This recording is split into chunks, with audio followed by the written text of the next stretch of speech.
So we're going to kick off our first panel today. Is going to be focused on strategies for attracting private investment.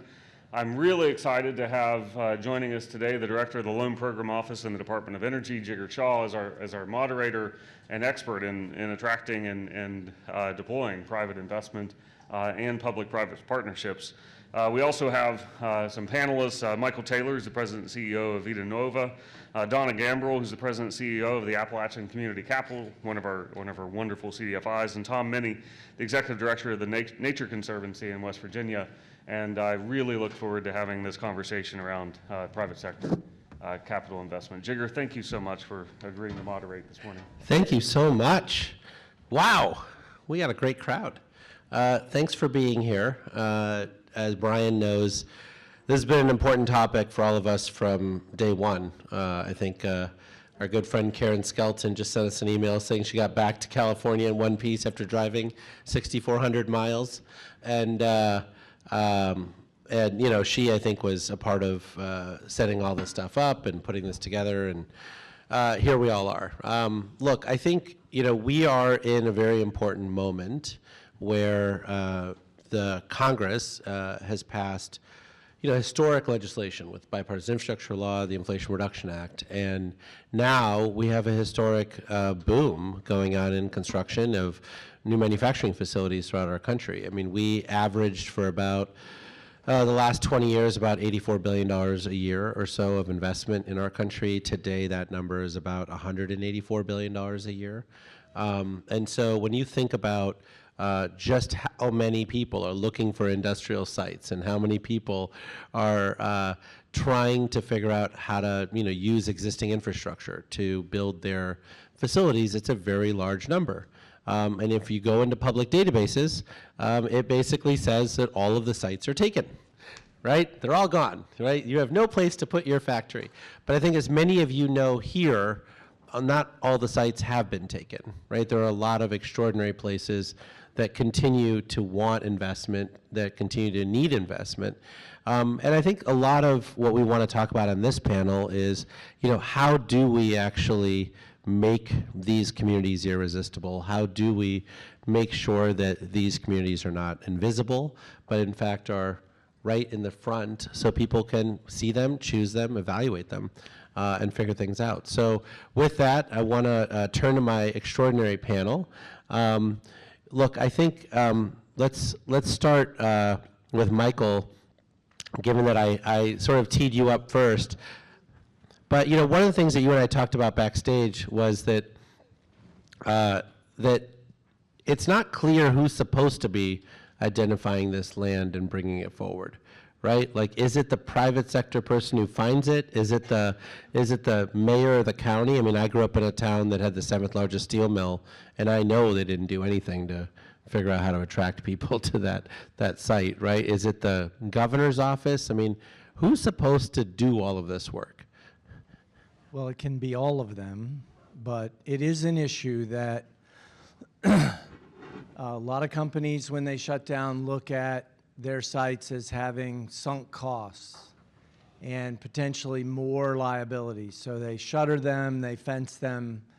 They don't want to bring up the issue. So it behooves everyone, and I think it starts at the local community, but states can be a huge help, counties can be a huge help to begin to identify and engage and really show the strengths that these communities have. One of the things you need to know is that site selectors, brokers, companies that are looking for sites, you may never hear from them. So you've got to get the information out on the net so that they know what you have to offer. Is that a good enough question? I could keep going, but well, you know, I mean, don't worry, I'll give you more time to keep going there. Donna, you have been working very hard to attract capital into a lot of these communities. I wonder how you see this phenomenon in this particular moment, you know, from your work. Thank you, and good morning, everyone. If I look like I'm running at warp speed with my hair on fire, I am. I had trouble getting back into the country after international visit, and I heard somebody, and maybe some other people had some real difficulties as a result of the IT outage. Thank you very much. So you know what a catastrophe that was, but happy to be here. So I run a nonprofit called Appalachian Community Capital. We're a community development financial institution, and one of my roles is to bring new sources of capital to the region. We are a 10-year-old organization, but there are CDFIs in this room that are much older, have been around a lot longer than we have, and are doing some extraordinary work in the region. But as it relates to all of the funding that we're seeing coming from different sources, but particularly the federal government now, I think we always have to think about how we want to talk about the region and the communities. Because I think for too long, especially in Appalachia, there's been this sense that there's something wanting here in the region, that there's not enough resources, that there's not enough interest. And what I have found is that this is a region with extraordinarily strong, resilient people who have a great idea of what they want to do in terms of looking at the economy and diversifying the economy, and I think too often are underestimated. And so I always say, when you come into any community, and someone just said this the other day, they're working on tribal lands, and they said, Donna, you know, I was a researcher for a long time, and I would go into communities and say, look at all the research we did. This is fantastic. Don't you think this would be great for your community? Here, take our recommendation. And the tribal leaders started to push back and said, wait a minute, that's your research. That's your research. That's not ours. Those are your priorities. Those aren't necessarily ours. And he said, Donna, I realized that we were coming into communities and offering $75 for improvements, and so many of these communities needed $150 to do the work that they really needed. So what we were offering was really not enough, and certainly was not going to be enough to satisfy their needs. So I think for so many of us who are working in communities like Appalachia and other places, it really is about understanding the community, the culture, listening to the voices of those communities, in those communities, because those are the voices that take priority. They know what the challenges are, but they also know what the opportunities and what the priorities are.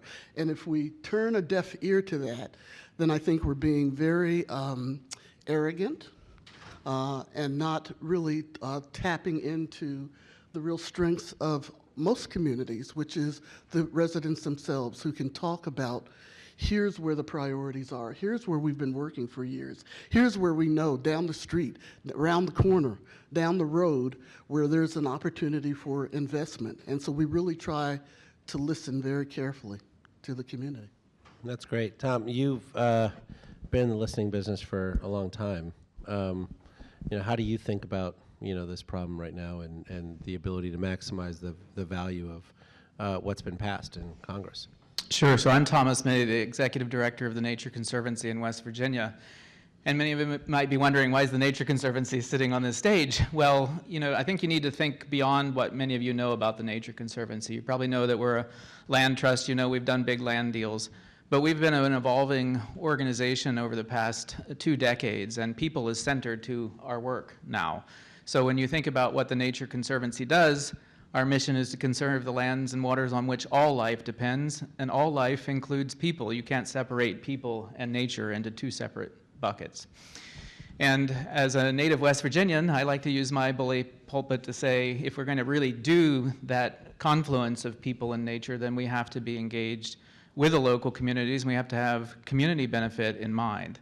So, you know, when we look at what we need to do, we're putting together an equation that makes nature and people thrive together, right? And so to do that, we have to look at what are the human needs on the landscape.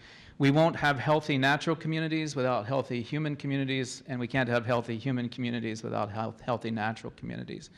So we've been involved in thinking about how do we use the power of a global organization like TNC to do some convenings. Communities need to decide what they need, but yesterday we heard a lot about capacity, right? So we can do some things. You know, in 2015, Beth Wheatley, who's sitting here in the audience, and I started convening conversations in West Virginia to see if we were ready in coal country to talk about the transition that's coming, and people were. And as we go forward, I think TNC's role is to feel out how can we be a convener, how can we be an enabler, how do we put the science together? You know, we talked a lot about visioning yesterday. Communities need to be able to vision their assets, right? And those assets have to go into Michael's point about those assets have to be seeable. So the Nature Conservancy has done a lot of science on saying, where are those brownfields? Where are those assets that have the infrastructure in place that could be put to use? And how do we get those out into the community's hands? We've done reports in West Virginia. We've done a Mining the Sun report. We've done reports in Wyoming in these energy communities that hopefully that information is a resource to the community to make their message about what they want with those resources. Donna, you know, one of the things that we're seeing is that I think, as you're suggesting, there has to be an organic conversation about what communities want. But we're also a little bit on a timeline, right? I mean, some of these programs have, you know, deadlines and FOAs, and folks have to respond to them, and there's capacity and, you know, grant writers and all this other stuff. So how do you square that, right? I mean, if communities haven't yet decided what they want to do and haven't yet figured out, you know, exactly who they want to attract, well, then somebody from the outside might come to them and say, well, I'd like to use your land to do this big thing. How about you evaluate my proposal? You know, how is that, you know, sort of being thought through?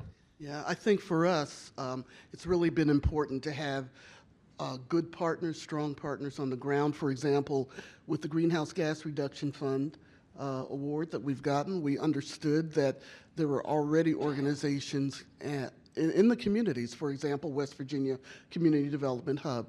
Stephanie Tyree has run that organization for many years, has an extraordinary portfolio, but also great examples of how they've actually reached out to the community, brought the community in, and left it to the community to make those decisions. I think Brian Dennison from Coalfield Development Corporation, I thought I saw him in the room.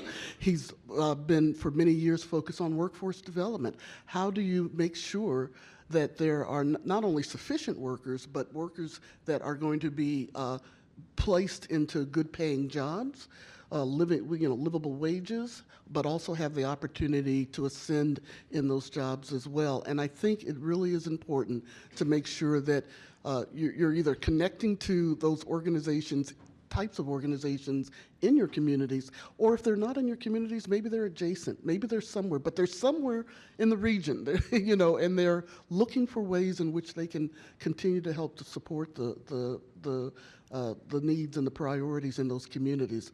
So I wouldn't say don't give up. First of all, you've got to persevere.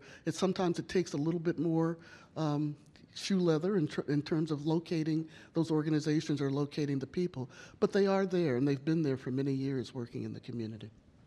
Michael, you know, the Loan Programs Office generally gets loans from the folks who are borrowing money from us, right? So it's generally the private sector company that's building something.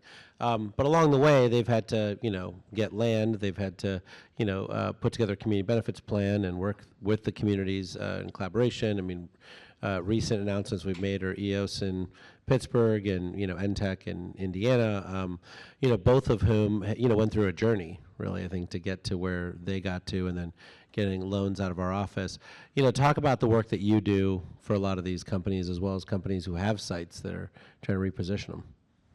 Sure. So we work on sites all over the country. I've sold refineries, tried to sell a couple nuclear plants. They've still got some issues. They're worth a lot of money these days. They are. Sold power plants, chemical plants, et cetera. And there's no question that there are huge opportunities for bringing in new uses. We're seeing it around the country. In fact, we just have been supporting IWG in promoting the 48C program, which is to identify manufacturers to come to the U.S. So I think you're absolutely right that we are in a very fertile period with a lot of money, and a lot of people looking at the U.S. for opportunities, either from outside or within. And so both in terms of working with the private sector that have those sites, but also working with communities that have assets, there are a lot of things that can be done. We do something called a reuse assessment. It's a comprehensive analysis looking at the market, looking at the assets, looking at the fatal flaws, how can we overcome them, et cetera. There are 2 guides that we put together, helped put together for that EPA published. Straticon, the folks supporting this conference are going to send them around, but one is planning for reuse and one is attracting investment. Those 2 guides offer all the tools that you're looking for, and what you end up with is essentially a prospectus, a sell sheet, that when that opportunity comes, and they will come, if you have a site that's anywhere near ready to go, you're able to hand them the information that they need to make a decision. And we kiss a lot of frogs in this business, et cetera. But you know what? If you have the right information, you are going to find a buyer. It's a matter of choosing one that you like. We're working on a steel plant site right now. It's a great site, 70 acres, right next door. There are a lot of warehousing going in. The entity that we're working with says, no, we want manufacturing. The issue on that site is there are no more transformers. There's an easement from the power line, high power line. There are no more transformers. How long does it take to get a transformer? So we're looking at bringing in battery storage. They say, what the power company has said to us is, we're not going to hook up until you have a user. Well, a user wants to be up and operating always less than 2 years, right? 6, 9 months, maybe a year, year and a half. So we've got to be ready. So what are we going to do to make sure there's power for manufacturing? You've got to have it. You can't just hook off the local telephone line, right, for that. So anyway, we could go on, but those are some of the things that I would mention. And I think those opportunities are there. They're floating around. There are people working every day to look for your site, and you've got to be ready to provide those answers. Can I just add something to you? You were asking about just the urgency sometimes that happens when so much of this is coming into communities. You know, we work very closely with community lenders as part of the initiative that we have underway with the Green Bank for Rural America. And so even in those communities that say, well, gosh, I don't know who those nonprofits are, or how do we get in touch with them, one of the things that we really want to do as part of this effort is to make sure that we have the community lenders who also sometimes need that additional education to say, this is what you need to do. Here are some of the communities that where we have really identified or heard from in terms of where their real critical needs are. How do you do that in a way that's very effective in terms of the outreach that you're doing? And again, to be very careful about how that outreach is actually carried out. What are some of the community benefits or community benefit agreements that need to be put into place to ensure that what is actually being done satisfies the needs of the community as well? So I think there are a lot of different ways. Peter Hilley is here, and he reminds me, he hasn't even had to look at me, but I know that what he will also say is that it takes time.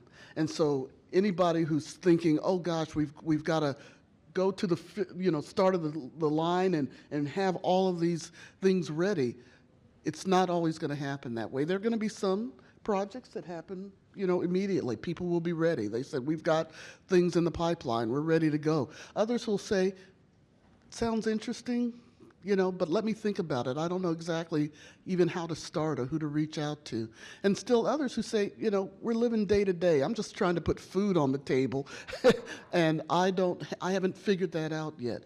And so I think we have to recognize that there are going to be variances of responses and variances of readiness, frankly, and that it does take time. I think anytime you have this type of community economic development refurbishing, if you will. It's going to take time. Tom, you've had a lot of these listening sessions in West Virginia. One of the things that is on my mind is there's also macro trends that are occurring, right? And so, today the stock market is at all-time highs, right? Mostly powered by AI related growth. The AI folks are talking about needing 100,000 megawatts of new power-consuming facilities around the country, right? Those facilities will then be powered by power plants, right? And there's sort of two ingredients that go in those plants. One are chips and one's power, right? And I think when you just think about all of these macro trends of things that consume more power, things that are powering the stock market, et cetera, when you're trying to create healthy communities tied to healthy natural resources, right? How do you maintain that balance when there's these macro trends of investment, frankly, that's going to every one of these communities saying, hey, you have an old coal plant, I'd like to use that site to put 1,000 megawatt data center. I'm just trying to think through how these community conversations interact with these macro forces.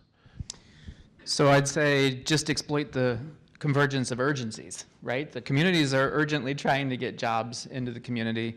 They're urgently trying to figure out how they get those investments to come, whether they're the investments from the grants or private capital. And the companies are trying to urgently get things out on the ground to meet this energy demand supply. And I think that creates the right crucible to be able to bring pieces together. So what are the pieces that need to be brought together? I mentioned some of those earlier. It's like we need to know where the assets are that need to be repurposed. And then I think you have to think not only from the perspective of a group like TNC, how are we working on the IRA language to make sure that the incentives got put into the IRA. Local communities have got to really talk to their state legislatures. They've got to talk to the federal government about making sure that the enabling conditions are in place from the local county to the state to the federal government level to make sure these projects can be realized. And I think that's a conversation that's probably got to ensue with a lot of these great things that are happening with the amount of money that can be directed towards beginning to solve that problem, and then looking at some of the obstacles that do that. And then I would say the other thing is, for local communities, and this is to Donna's point, let's look at what's already being achieved. There are projects on the ground that have worked through some of these issues, and I think a clearinghouse of being able to tap in to learn from each other. There's the Starfire project in Kentucky that's going to do 800 megawatts, and that's bringing Rivian and the Nature Conservancy together as off-takers. Some people worked through some issues there, right? And we're going to learn some things from the community development agreements that are going to be put together with those, both good and bad, hopefully mostly good. And so how communities can actually get to that clearinghouse of information as well is important. And I think if you look at some of our reports, like the Mining the Sun report and some of the other things we're doing, that's one of the things that we're recommending in the report, is how do we put these clearinghouses of information together? It's not just the map that TNC or a state agency can provide of where the assets are, but it's like, the irony is I have solar developers calling me as the state director in West Virginia saying, where can I go and do a project? I shouldn't be making that decision. I can make a map that shows where the assets are, but we have to put the conversations together from the county development authority to the state commerce to the federal agencies to do that. And I think that's part of the nexus that we have to continue to build in that crucible, because it goes to the point, who's in charge?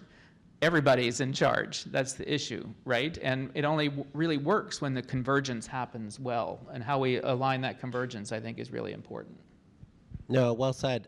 We've got about, I think, 214 applicants seeking $287.5 billion of loan authority out of our office. And, I've seen some of my colleagues in here, I think Zanab, and raise your hands, Liz Pereira somewhere, Tom Hucker. There's Liz back in that corner. A lot of what we do is work with these applicants who, are extraordinary at their technologies, but don't necessarily have expertise in working with communities and other things. And, really make sure they're having good quality conversations. And they appreciate it because, they understand that they're making a multi-decade commitment to those communities, and they want to make sure that they're there. They just don't have the expertise necessarily to do it. I'd say some of the state agencies that we work with also are getting up to speed in a lot of those areas, and Tom does a lot of that work. But I'm curious, Michael, like as the same question to you really is, as you look at these, corporations who want to, find a site, who want to like figure out how to get going, and they've got, as you suggested, they want to get interconnected in 6 to 9 months instead of, 4 years. How do you ensure that they're, doing things in a way that will likely benefit them long term, as opposed to cutting corners with the community and other places, and rushing to try to get their project built while fracturing relationships along the way? Yeah, it's a difficult issue. There's no question about it. But an old adage, they don't want to come. They don't want to come where they're not invited. And so I do think that fitting into that economic infrastructure is super important, and to have people, ambassadors on the ground that can work with those companies to help them understand what the issues are and how they can potentially address them creatively beyond what they would normally think about, but so that they are there for that the kind of money that your office is loaning, they better be here for decades, right? These are real. We expect to get paid back. Right, they got to pay it back. That's right, and the same with, the greenhouse gas reduction fund. That's got to revolve. So we want those companies to come and stay. And I think to some degree, what you'll find is the truly honorable companies will say, okay, we get it. This really isn't for us. We're going to look somewhere else, given the constraints and given what's. So it's talking to more than one. It's keeping the doors open for others that might come, and then ultimately working with the entity that's got the staying power. We've worked with a company from the Midwest. They're mostly in the warehousing business, but they build manufacturing facilities all over the country. It's a company called North Point Development. And when they come to a community and they find a site, they're there to stay. And they will work through the issues. They will, work through the community benefits. And they make sure that their parks are a benefit to the communities that they work in. And so it's finding those kinds of entities. It's finding the real entities. The problem is, you've got a lot of people on Wall Street that say, oh, there's a lot of money out there. I'll go and I'll create a business, a sustainable fuels business, or whatever the case may be. You got to say, what's the track record? What have you done? If you're from Europe, we'd love to come see what you've done there. So it's a little bit about vetting on the part of the community, but once you find the entity that really has that staying power, stay with them. Be welcoming. Do what you can to support them. Go into the governor's office with them. We're helping site industrial hydrogen around the country. We've got a site that's stuck in a cleanup issue of how much is clean enough. And the hydrogen company, which is, has a lot of backings, very solid company, they're going to walk into the governor's office with us to say, hey, we can do this. We can do 200 megawatts of hydrogen on this site and change the carbon footprint of this region if we can work through these through these bureaucratic issues. So I can go on, Jigar, but I hope that helps. Yeah, no, I think that's great.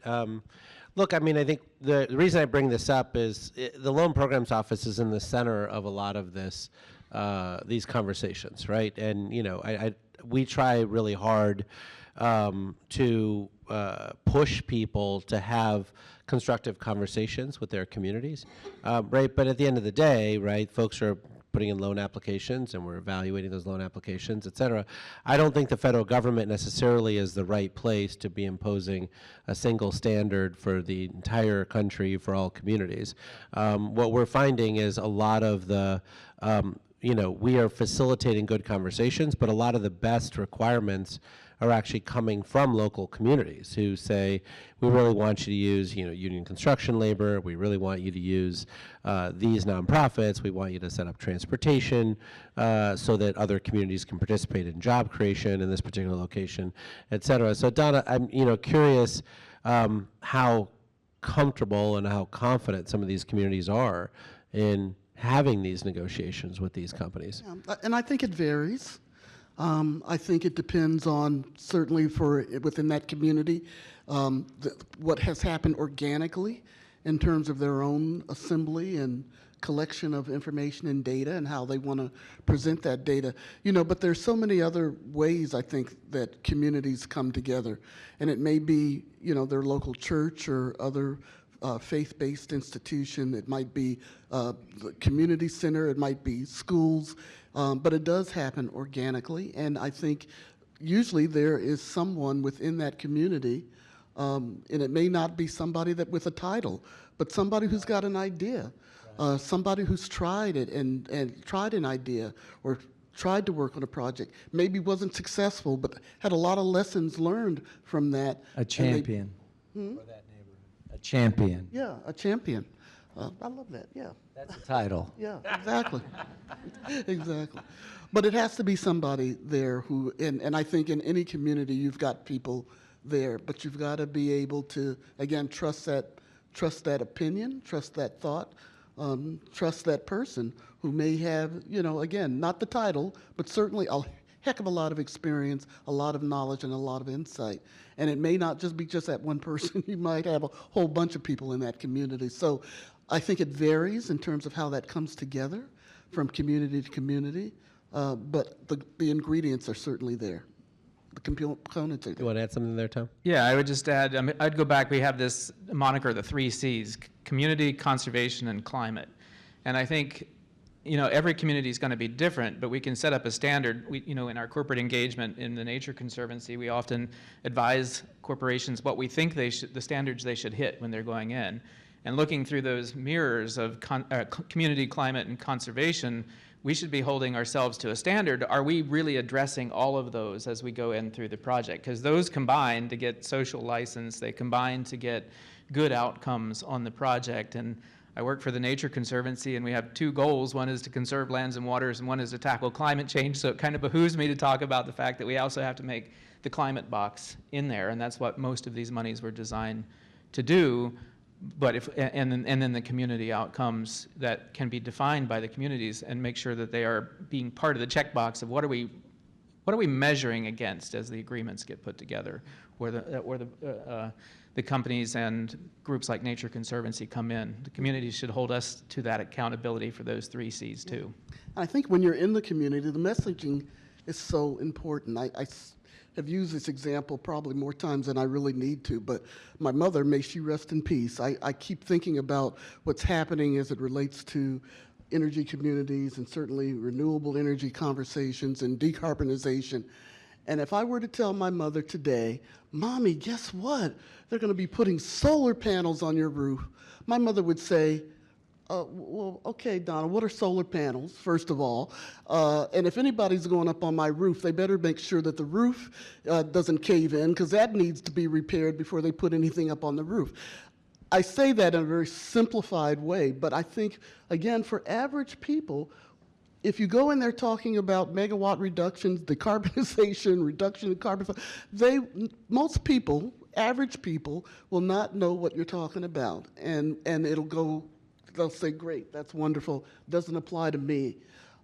The messaging has to be something that really resonates with people. How are we going to keep folks in the community and have them prosper and thrive? How are we going to bring back people in the community who have left? But we have some incentives here that will actually attract them and keep them and hold them here so that they say, I want to come back. I'm coming back because I want to raise my family. This is where I lived, or this is where I was born. And you have to talk about that in a very different way, I think, than and of course there's another way that you talk about it with the experts who are in the room, who understand the lingo and totally get what you're saying. But for the average person, you really have to, I think about what's going to resonate. I say all the time, and it's not I stole this from somebody, I'm not even going to say who I stole it from, but there's a saying about, rising tide lifts all boats. The person said, but first you got to make sure everybody has a boat. And I think that is really the crux of what we're talking about when we talk about community engagement and making sure that the community is really part of this conversation as well. No, I mean, look, I'm in the middle of a lot of these conversations, and I completely hear you. I mean, the secretary just spent a week in Puerto Rico this last week, and that conversation was, front and center. But I do think it's an important conversation for us to have, right? I mean, one of the things that we've done is no one really knows how they get their electricity or water or sewer or whatever it is, right? And so, it's whatever that sewer treatment plant over there, or it's that coal generating station over there, or whatever it is, right? But we have a moment right now where we are going to spend about $175 billion a year on our electricity system every single year. And that could all just go into remote nuclear plants, geothermal generating stations, et cetera, or it could be solar panels on your roof, right? But if folks aren't educated about solar panels on their roof, then the energy burden is going to keep going up, right? Because the solar panels on your roof actually reduce your energy burden. All the apps that come with your appliances can be used to reduce your energy burden. But, if people don't want to engage and folks don't want to educate each other on the fact that the stuff isn't scary, but it is a choice, right? We either figure out how to empower people with technology we invented 50 years ago, or we do things the old way, which is basically putting stuff in the middle of nowhere and putting transmission lines and putting in distribution circuits and doing all this stuff. And, then your rates go up by 10% a year, right? And, I do think that we are in the middle of needing to have complicated conversations. And it is really hard to figure out how to start those complicated conversations. But as you talk about solar installations, you also have to say to someone, and here's how you are going to save money on your bills. Oh, for sure. And that hits home. Yeah. And then Yeah. maybe you start to graduate in terms of, increasing the complexity of that conversation. But you have to start with that, people say, how does that affect me?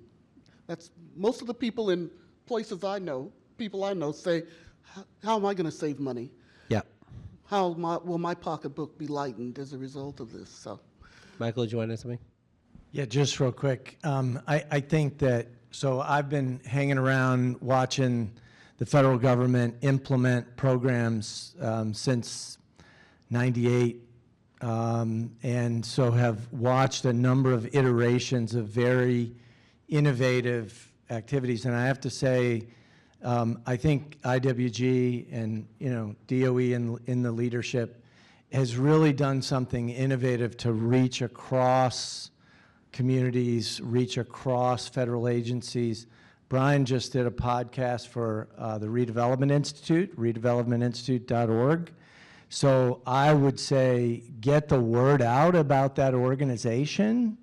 And the last thing I'll say as a way to help communities learn, I think Donna's sitting on, I don't know when you get that money, Donna, but the Greenhouse Gas Reduction Fund money, which is, I can never keep up with the number.